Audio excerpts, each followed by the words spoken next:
திருஞான சம்பந்தரை பற்றி நம்ம பார்க்க போகிறோம். இப்போ வாங்க வீடியோக்குள்ளே போகலாம். அவருடைய திருமுறையை தேவாரம் அது பற்றி சம்பந்தமானது எப்படி ஆரம்பித்தாருன்றது பார்க்கலாம் வாங்க.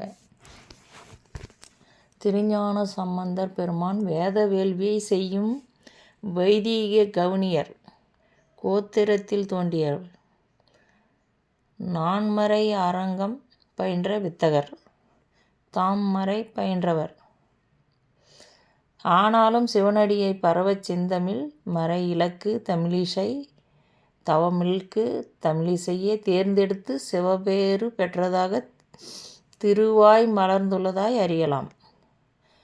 அருமறை ஞானசம்பந்தன் அந்தன் சிறபுற நகருரை சிவனடியை பரவி செந்தமிழ் பத்தும்.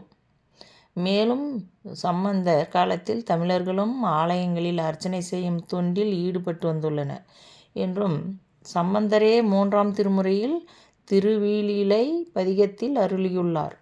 பாடல்: செந்தமிழர் தெய்வமறை நாவர் சேலு நற்கலை தெரிந்தவரோடு அந்தமில் குணத்தவர் அர்ச்சனைகள் செய்ய அமர்கின்ற அறனூர்.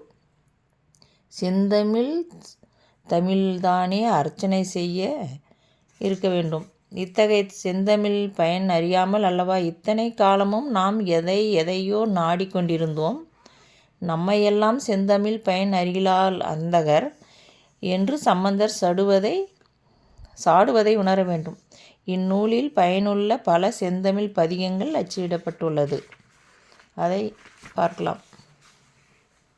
தமிழ் தேவாங்களாக திகழும் தேவார திருமுறைகளை மக்கள் தம் உயிருக்கும் மேலாக மதித்து போற்ற வேண்டும். இந்நூல் 34 பதிகங்களை கொண்டுள்ளது.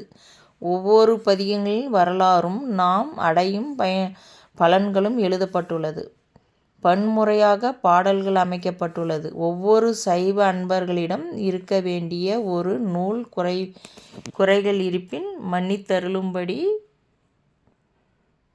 வேண்டியன் வணங்கும் அண்ணாமலை அண்ணாமலை பிரார்த்தித்து அமைகிறேன்.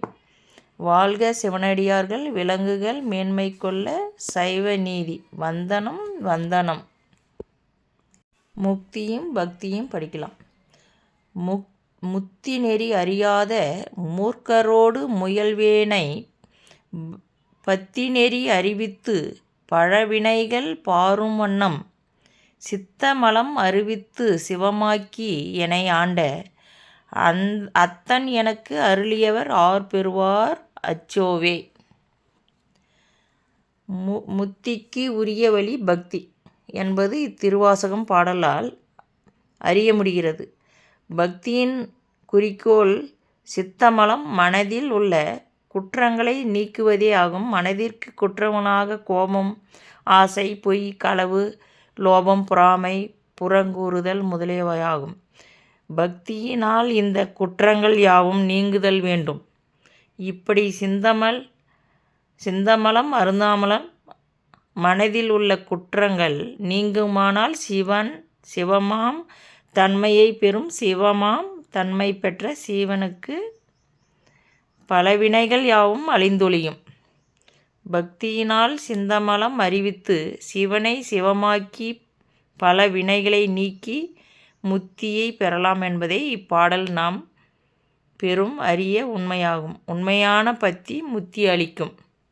முத்தி நெறி அறியாத மூர்க்கரோடு முயல்வேனை பக்தி நெறி அறிவித்து பலவினைகள் பாரும் வண்ணம் சித்தமலம் அறிவித்து சிவமாக்கி எனையாண்ட அத்தன் எனக்கு அருளுமாய் அருள் பெறுவார் அச்சூதமே.